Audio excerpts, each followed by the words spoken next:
nutrients from being absorbed that might be present, whether they're bioavailable or not. In many cases in processed food, the nutrients that are claimed are not bioavailable. They're synthetic or artificially added or otherwise can't be recognized by the body for utilization.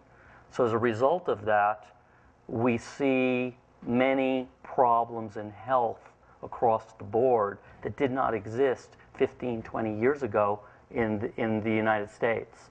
We see an increase in diabetes, hypoglycemia, cardiovascular disease, as well as obesity as a direct result. Development of the central nervous system. So what do you tell somebody who's interested in taking moringa or using moringa in their diet? Should they eat it in natural form and raw form? As you know, the science really recommends to eat a lot of raw, unprocessed fruits, vegetables, nuts. So the more we eat, it's better for us. Moringa, again, it's an extraordinary source of nutrients, so the more we can eat, the better for us. But I'm always an advocate for a diet full of a variety of compounds and plants and even animal foods. So we have to strive for variety. Again, moringa can play a very important role here. So if somebody's on a normal diet and they're considering drinking Zija, what can they expect the typical benefits for them to be?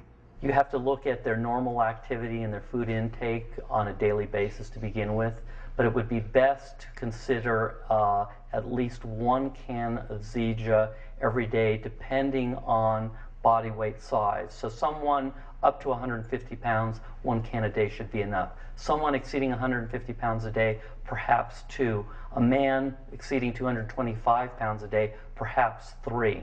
You need the dosage to see a result. Initially, they should feel better rested, as well as better digestion, and perhaps increase in energy.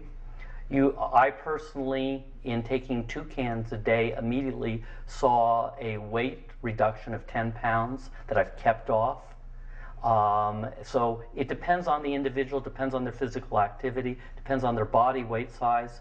Recommended daily diet should be a balanced diet of diverse, unprocessed foods, probably not exceeding 1,500 calories a day, with regular low-impact exercise, something like 2 to 3 miles a day. So Russ, you actually experienced a great decrease in weight, and how does this product affect your metabolism? In simple terms that everybody can understand, it was like a jump start for me. It was like all of a sudden the metabolization was working more efficiently again. I was less lethargic, and as a result I was burning the calories more efficiently. And scientifically, is that explainable? Yes, it is, because I was getting nutrients that were void or depleted in my normal daily intake of calories. I was eating more processed foods than I probably should have, but this helped supplement that, and as a result, the body and the Krebs cycle, the human metabolization, worked better. There's an initial effect that occurs where you're detoxifying your body, you're helping the liver detoxify things that may be stored, and then from there it'll go to what we call ketosis, where you're actually burning body fat, or what we call adipose tissue, pardon me. Dr. Marcu, in your book, The Miracle Tree, you called moringa the beauty agent. We could all use a little of that. You're handsome. Will you describe what the beauty agent is, what it means to you? I always said that true beauty comes really from inside, but people understand this in many ways. Of course, it's the soul and the inner qualities, but it's also about what we eat. And there is no cosmetic and there's no cream that can really repair the damage that comes from a poor diet. So a healthy diet, as I said, rich in essential nutrients and vitamins and minerals and antioxidants, especially antioxidants because they protect the skin against aging.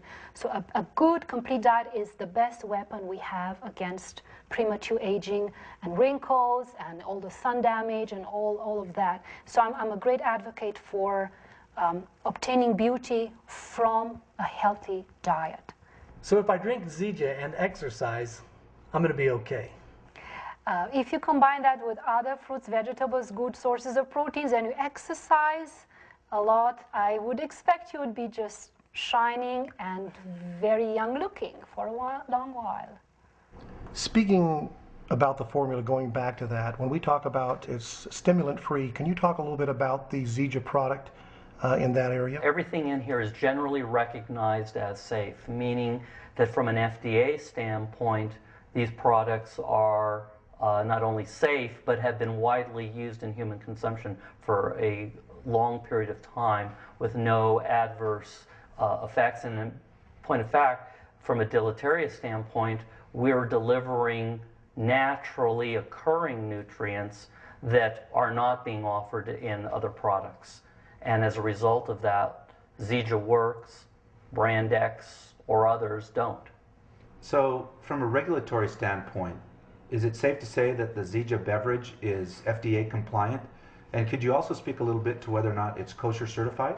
Moringa Oleifera that is used in Zija is halal, it's kosher, it's hypoallergenic, it's generally recognized as safe, and it is natural. Natural in the most pure sense of the word. There is no legal definition for the term natural under Food and Drug Administration law for food and beverage in the United States or dietary supplement. However, under flavor law, there is a strict definition. But what we're talking about here is purity without pesticides in sustainable growing conditions. It's an extremely renewable product that benefits local economies in third world countries. And the purity here is unmatched as well as standardized in the finished Zija. Russ, one of the ingredients in this drink is a sweetener. Will you tell us what that is and how it affects Zija? We use cane sugar, and we use it a very minimal amount in Zija. And the reason for that are twofold primarily. One, for improvement in flavor, but more specifically for osmotic absorption at a faster rate. Depending on the total solids you have in a beverage, the enzymatic effect for utilization in the bloodstream and utilization by the body for benefit in nutrient value can vary. What we've done is, from medical-based information, we've taken the optimum solids level for a beverage here.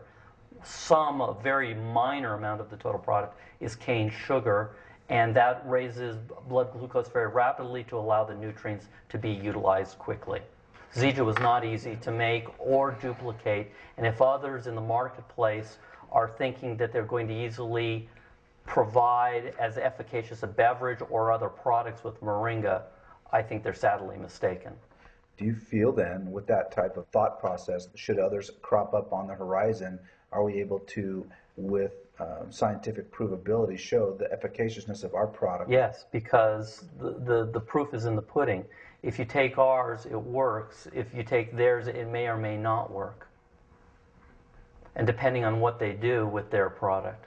If they just want to be a wannabe at a lower price point, and they're going to use fruit juice concentrates instead of sugar, not knowing the osmotic absorption points or solids level of the total product we've already designed, they're going to fail.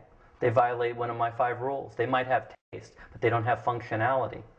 Russ, you talk about your 5 rules when it comes to formulating a product. Will you tell us about those 5 rules and how they affect what you did with Zija? Yes. Zija, or all product formulation, has 5 basic rules you must adhere to. Otherwise, you don't have a product and you don't have a brand. Number 1, taste. You put it into your body. Other than religion, drugs, or whatever, if food is very personable and you put it into your body. Therefore, it must taste good. If it doesn't taste good, people don't like to eat it again, no matter what the benefit may be. Secondly is functionality. It truly must do what it says. If it fails to do that, consumers are very smart and they'll move on to the next offering. So you don't build a brand by not delivering on functionality. Thirdly, it has to be producible. It has to be producible efficiently. You can't reinvent the wheel or build a plant from scratch with new equipment to process it correctly. Fourthly, regulatory.